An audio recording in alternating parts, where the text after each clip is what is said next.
Имаме политички партии кои што на личностите кои што се така номинирани во јавноста гледат како добри или помалку добри кандидати за председател.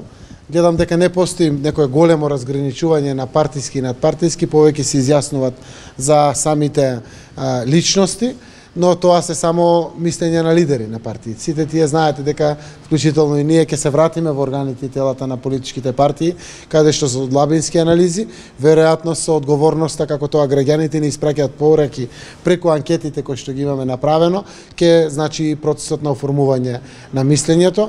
За сите со кои што разговаравме, еве со овие 22-3 коалициони партнери во неделата кои што ги имаме, со ДУИ, со Алијанса за албанците, со Алтернатива на Африм Гаши и со другите, со Демократска партија на албанците, сите гледат на кандидатот на вистина да биде поддржан од огромно мнозинство на граѓани, да има еднакви поддршки од сите етнички заедници и по социјална и старосна структура, генерално да има поддршка и од младите, и од повозрастните и од средните категории на возраст на граѓани.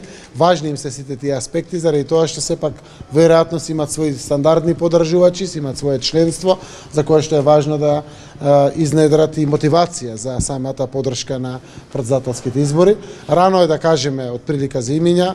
Мене ми е драго што дел од кандидатите се секако и од Социјалдемократскиот сојуз имат одговорност за ваквиот еден концепт, но и за градење на единството. Се надевам дека процесот на пристап преку заеднички кандидат ќе даде добар плод, кој што ќе биде од интерес на сите граѓани и на Република Северна Македонија. Дел од разговорите ги разгледувавме темите дека дали треба да размислуваме само за личности кои што се во анкетите. Например, не зборувам за 4-те, за 6-те, за 10-те кандидати или слично, зборувам за кандидатите за кои што имаме правено истражување. Во такви околности ние рековме секое име кое што би имало своји амбиции. Прво треба кандидатот да сака да биде председател, да има своји амбиции, а при тоа да биде прифатлив. Секако дека е вредно секој име за разгледување. Така да затоа е многу рано да истрачуваме со одредени кој е прво рангиран, кој е второ рангиран, па како е тоа низ кроз табулациите помеѓу етничките заедници, помеѓу другите социјални структури или партиски структури. Рано е, важно е што има амбиент за оваа работа. За мене тоа е сериозен исчекор. Сега вториот е исто така многу значаен. Ајде да видиме која е таа личност. Постои ли таква личност или личности кои што би не обединиле? Сериозен процес е, може да биде неуспешен, но јас верувам дека ако направиме напори заради државата и граѓаните, може да имаме успешен процес.